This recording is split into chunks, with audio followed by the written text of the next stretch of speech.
来看中华新港有一对细蛋的姊妹仔去互车撞到，分别8个月不幸拢过往。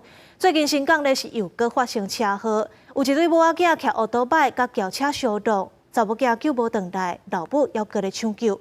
警方调查，若像是奥多摆甲轿车伫咧路口拢无放慢、无相让，才会出车祸。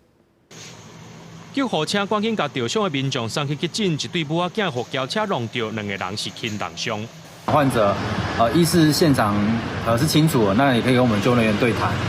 龙个日头真大，这轿车的车头规个是密密茂茂，母仔囝骑的奥多摆是落到残里。车祸发生伫咧10月23暗时9点半左右。迄当时赛车适应的驾驶是赛中华新港中华路670巷，也那骑奥多摆妈妈是载查某囝骑中信路7段401巷。出伫咧路口的时阵，两个拢做伙。警方初步判断，真有可能是两台车经过路口的时阵，速度拢无放慢，才会造成意外。事故发生的时候，这原本的3色号志呢？是跳为闪红及闪黄的一个状态哦。那自小客车是闪红灯，那机车是闪黄灯。